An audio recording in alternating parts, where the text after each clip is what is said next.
Hello YouTube, Reseller Mom here. Welcome to today's video. Doing a couple filming sessions here on October 31st in the morning, getting some office stuff taken care of and prepped up for this next week. So I thought I'd take this time to fill you in on how I'm doing month-end inventory and the ins and outs of it, because I had somebody request some more bookkeeping videos on that side of the business. So thanks for joining me. Let's get into it.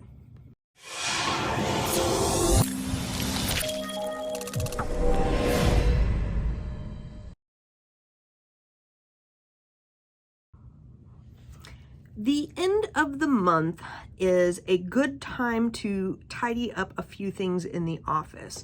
And for me, that is my pegged day that I will tidy up paperwork, and then I usually go through and actually do a little bit of cleaning too. Empty the trashes, sort things out, maybe dust my desk, etc. But let's talk about paperwork.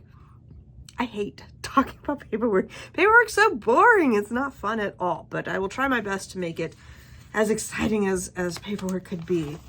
So during the month, I have two folders inside my desk drawer. And I love to use pretty things because my work in the past was always like those nasty green folders. And so I like to have some fun things in the office when I'm filing and doing office stuff, because I've had those drab green folders for like my life.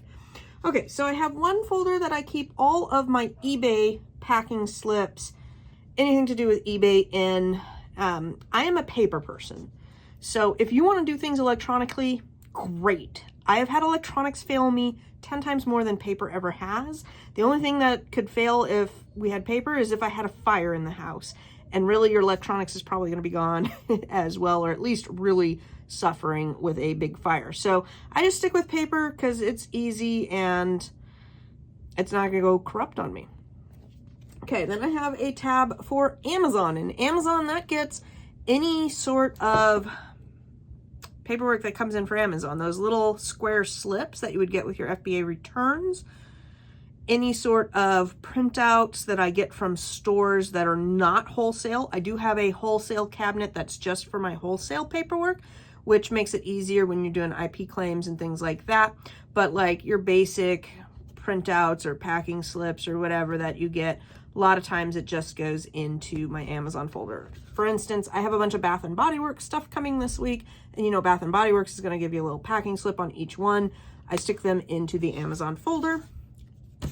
The last little folder I have is a very high-tech envelope for my receipts. So I go through my purse at the end of the month, and I actually have a couple from yesterday that I need to go grab, and any of my paper receipts go into there. This makes it really handy, again, when you're doing IP claims or returns, to quickly go through and find your receipt. Such as I had something, I can't remember what it was from, but you know, say I needed a Target receipt, I can go through here, and really there's only going to be a handful of Target receipts this month. Going into Q4, it might be more later, but grabbing them. Then all of that paperwork at the end of the month just goes into manila folders like this, business folder 1, and I put 1 of 2 and 2 of 2 because some months I have 1 and some months I have 3. So if I'm going back to look at things, I want to know, did I grab all of the packets? And these just go out into a pile in the garage, and that's it. They're sitting there. When I move to my warehouse, they'll have a corner in the warehouse just to stick. I have had to go through and find receipts for IP claims this last year, maybe twice, maybe. That's why for me, it would take me longer to go and electronicize all of this stuff. And that time spent is much more significant than the actual claim time that I spend doing it. So if that was reversed, then maybe I would go the electronic route. Okay, so I will stick this envelope into here, and then these just go out there. I will say you kind of have two choices on these, kind of an 8.5 by 11 or 9 by 11 or something like that. These are 10 by 13. The little extra space is very nice, especially since some of the packing slips and paperwork you get in, just sometimes it doesn't fit very well. All right, now let's go through inventory. And this is what my CPA has me do. So I have to say that I'm trying to do everything she tells me to do because she is the expert in the field. I am not. So this is not a how-to based on any sort of knowledge that I have. This is what my CPA is telling me to do. And I highly suggest you consult your CPA, or however you're doing your taxes, wherever you are, you figure out what the best way is. But doing an inventory count at the end of the month is pretty standard for a lot of businesses. When I first started out, I would do Excel sheets or, things like that. And I did inventory just off Excel sheets, mainly for my eBay inventory, because eBay is notorious for having listings gone just for the heck of it, because it's eBay. And then I would take from Inventory Lab my inventory evaluation and that, and I could have a good idea of what my inventory is, and I only needed to pull it yearly. But now that I'm bigger and kind of doing things a little bit different, I have to do inventory once a month, and that will help kind of, I don't know, the CPA needs it, and I can only tell you how I'm doing it, not all of the whys and where it gets inputted. But we go through every month the profit and loss sheet, and it's into that. So if I say I bought $10,000 worth of inventory, I should be able to show $10,000 worth of inventory. Where that really comes into play is if your business ever gets audited and you can't show where things are going, then, it kind of goes into, if you've ever watched Breaking Bad and any other mobster movie where they're cooking the books, that route. And I'm not here to cook the books. So my inventory should match up, and it's really tough because with Amazon and FBA, you have stuff on the way to the warehouse usually. You have things in the warehouse. You have orders in process that are, getting shipped out every day. And then you have things that you've bought and things that are sitting there waiting to get packaged. And maybe you have some that are hung up waiting for something else. Like I have a bundle, and one part of the bundle is here and the other part is not. So what the CPA needs to know is how much value, how much do I have on hand? And then she takes the inventory valuation from Inventory Lab and adds that up, and it should match pretty close to what I've spent, right? That's the theory. Okay, so now how do I do it? Because that's the important part. You can go listen to a bunch of smarter people on the whys and all of that good stuff, but it comes down to how. So you do not have to do it exactly like me, but you should be keeping track of your inventory, even if it's not for CPA and tax purposes and reasons, just because generally you need to know where your stuff is, right? Now, I have a Google spreadsheet. Yeah, it's a Google sheet. It's been a day. But I have a Google sheet, and on it, I've got 2 tabs running every month. One tab is my inventory, and the other tab is a running log of disposed and donated items. So at the end of the month, and I did this mostly on Friday because it's Sunday, it's Halloween. I want to go spend more time Halloween. I just want to do a quick inventory snapshot on Halloween, and I don't want to go through all of my returns. But yeah, I get a bunch of returns in from Amazon, and about every 2 weeks, I will go through that bucket. I throw everything into a bucket. I open it up, I'm like, grumble, return, throw it into a bucket. And at the end of every 2 weeks, I will go through that bucket, and I'm either going to list it on eBay and or dispose of it in some way. Whether that dispose is a write-off and I go donate it to a charity, or it goes into my household, or, straight up in the trash sometimes, it will get logged on this donation disposal list. And what she has me put is the date, disposed or donated, the ASIN, description, and how much value it was. So say I bought it at Target for $5, it's going to be quantity 1 times $5, and then it has a running column total that says 1 times $5, $5 worth disposed or donated. Okay, that one's pretty easy. I go through those items, and this is where, if you have Inventory Lab and you can build in your cost of goods into your SKU, Very handy when it comes to the end of the month and you're going through and you're going, how much did I pay for that? You know, it was 3 bags of cookie mix. Okay, I know I bought it from Target. Instead of going and looking at the receipts and everything, I just go to my Amazon inventory. I type in a keyword or whatnot. Let's say it's cookies, and I will see all my listings that are cookies. I find that listing. I can easily copy and paste the name, the ASIN, and then the SKU. I have built an inventory lab to be the store underscore cost of goods underscore random number. So I can see Target underscore $5 underscore 1234.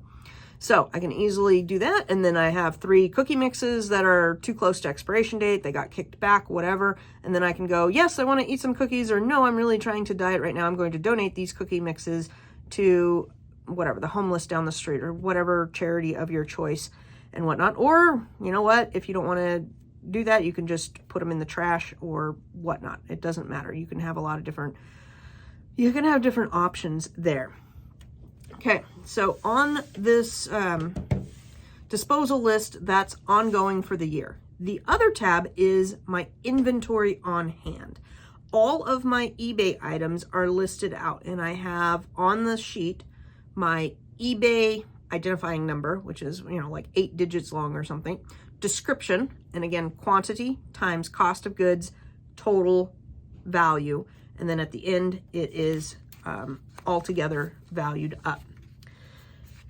That's pretty self-explanatory. Now here comes the hard part.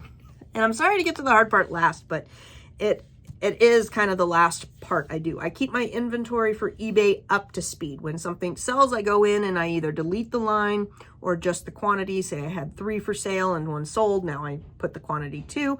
As I add things into eBay, I go ahead and copy and paste over as I'm doing that. So at the end of the month, all I have to do is my Amazon stuff, which is easy and hard. Now I need to capture everything on hand that I've purchased, paid for, and is not shipped off to Amazon yet. Which you might be like, oh, that's not too hard. And it wasn't at first, because I was doing mostly OA or RA, and I'd go to the store and buy the items, and I didn't have as much. Well, now, just this month, in orders that are not at my house, I have over $9,000 between, let me see here if I can do a quick count, 3, 6, 9, 12, 13 different stores. So it's a lot. It's a lot going on. And how do you keep track of all of that? That really perplexed me for a while until I came up with a better system. And again, I'm going back to Inventory Lab. I find that I try to keep how I keep track of things in different spots as minimal as possible. I have some Google Sheets that I keep track of, and Inventory Lab, and I hate adding one more sheet and thing to check because it just complicates. And the more complicated things are, the more I don't tend to use them. So in Inventory Lab, whenever I make a purchase, I'm going to create a batch, and that name of the batch is usually where I'm buying it from. So let's say Target. And then it's whatever Inventory Lab is usually a timestamp. So Target today would be 10/31, and let's say at 2 p.m. That is what the batch would be called. That way, when Target comes in, I already have that stuff kind of in a batch. It may not be exacto, like Target may cancel some things, or we might find some whatever issues, but at least it's flagged and I know that I have a Target order coming in.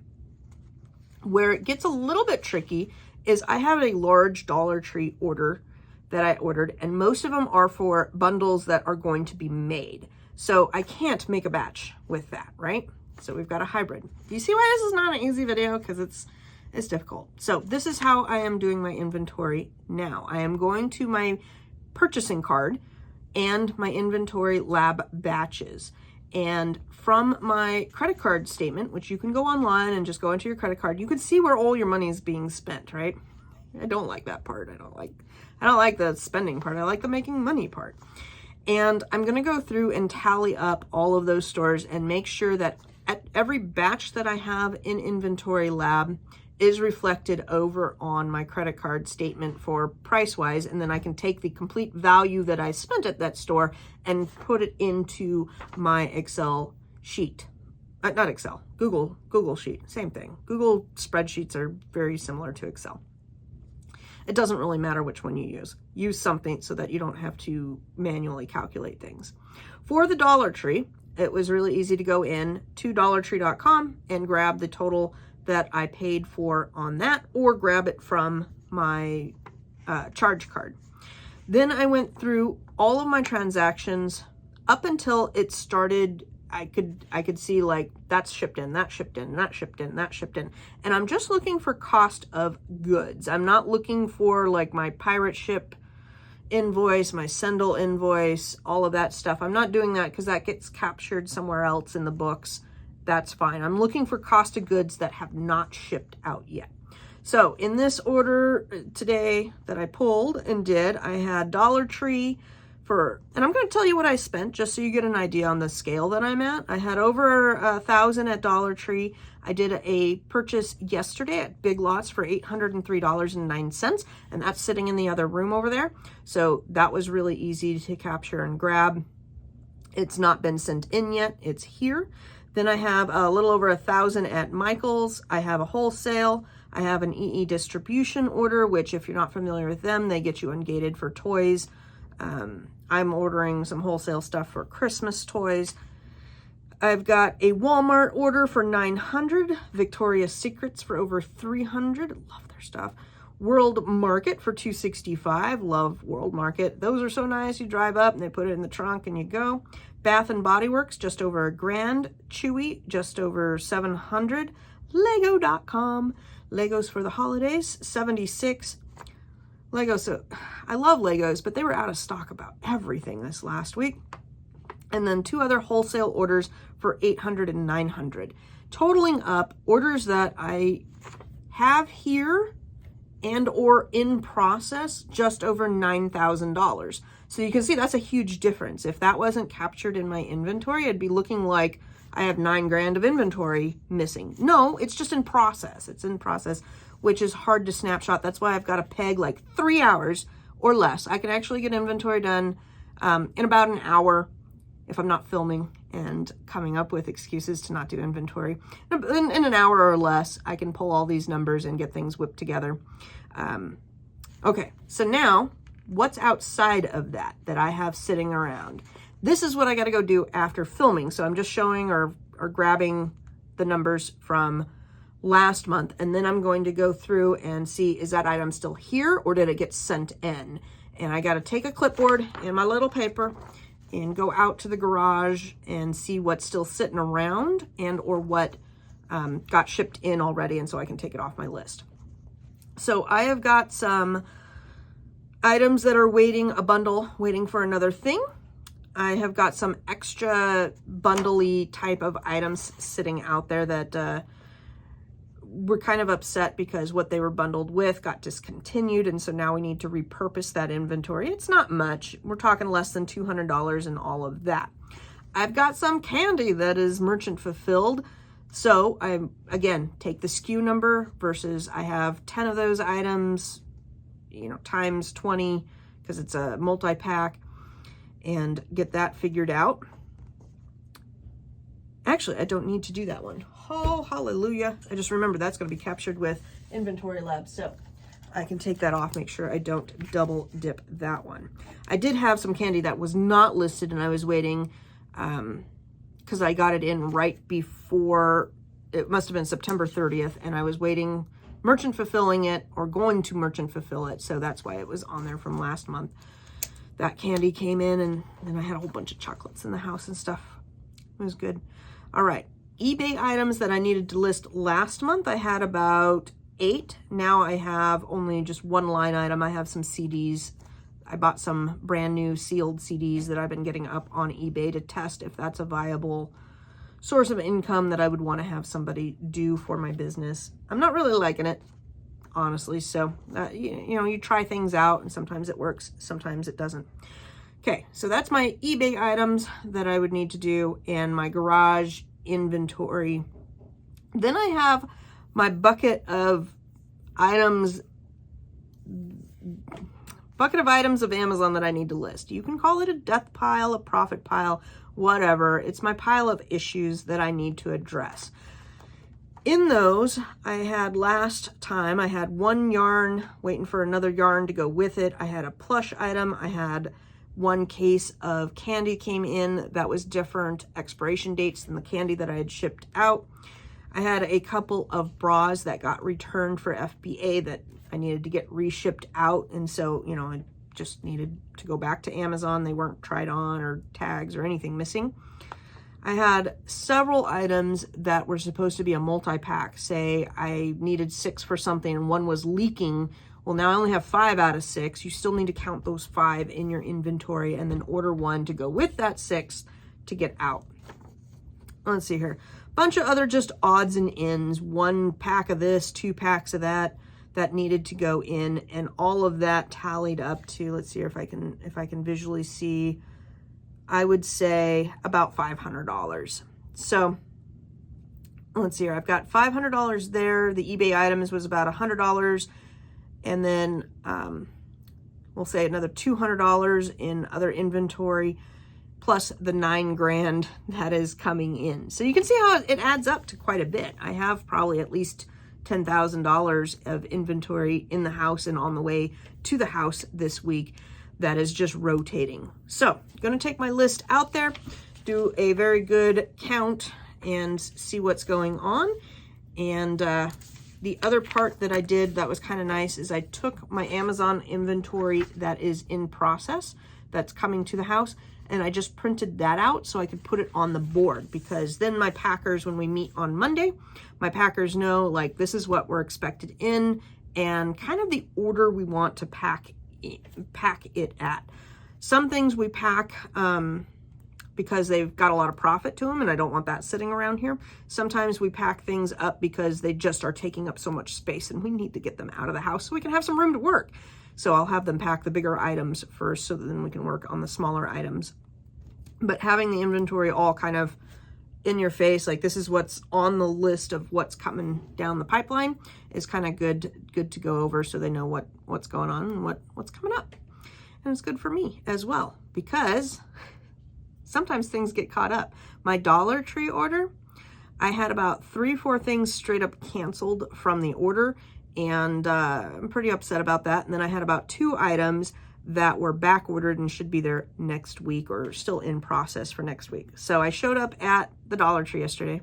My Dollar Tree is special. It's like the one in the worst neighborhood ever.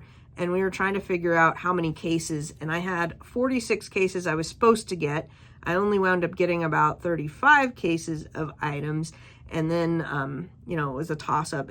Dollar Tree is just kind of a pain to work with. Their whole paperwork system is not the best, but there we go. You can make some money off the Dollar Tree as well as many other stores in our neighborhood. You heard what I got coming in. A lot of these are stores that you could order from as well.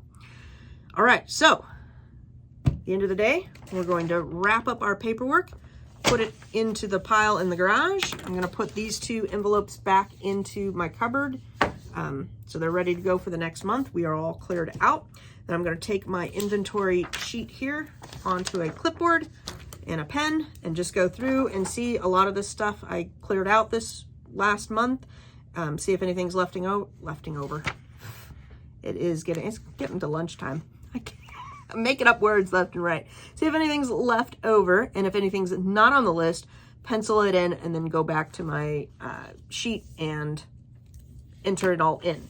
Then my CPA is going to have a good idea of how much inventory I have in hand that is both listed on eBay and sitting around the house waiting to go on to Amazon, which right now it's sitting at 11,000. Of course, I've got to go not tweak the numbers, but update the numbers, reflect with what's in the garage for reals.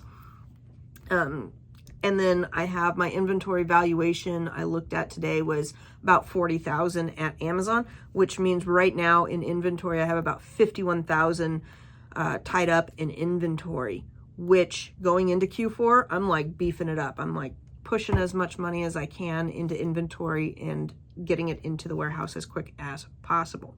So once I update the sheet and it's all snapshot today, and I like to do it today, if I waited until tomorrow, which is the 1st on Monday, too many things interrupt me and I don't get it done, and then it drags, and I'm like, was this purchased, you know, when was it purchased, and does it fall in this month or next month?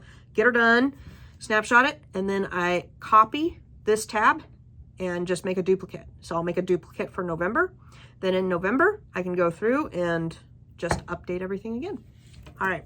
I know this was more of a like me sitting down and talking to you about how I do my business ends. It's not a, I'm sure it could have been done in a video with some pretty slides and all of that good stuff, but maybe I will do it that way next time. Let me know what you think. Let me know if I'm missing anything or there's anything, questions you have. I'll do my best to answer them. I am going to get my CPA on here. She has agreed to do some videos when it's not so crazy. And I think that would be really good so that she could answer some of that. I mean, I love her and I love working with her. She knows her stuff and I don't know. So sometimes when she talks to me, it's like hearing it in a different language. But inventory, I've done inventory at past jobs. Unlike all my past jobs, it was always a end of the month thing. We usually would get pizza or, you know, something and maybe go out for a beer afterwards, and we'd go around the whole warehouse and we'd count everything, count every single thing. And then our finance person knew the value of each, you know, whatever can of soda or block of cheese or whatever we were counting. And she could easily come up with the inventory. So it's not like I was completely noob coming into this with my own, but I still, when it comes down to it, I'm not the expert with creating profit and loss sheets and understanding everything financial. But that's why I have hired help. When you don't know something, you hire somebody that's smart and does know it, right? Take care, guys. I hope you're having an amazing Halloween. Talk to you later.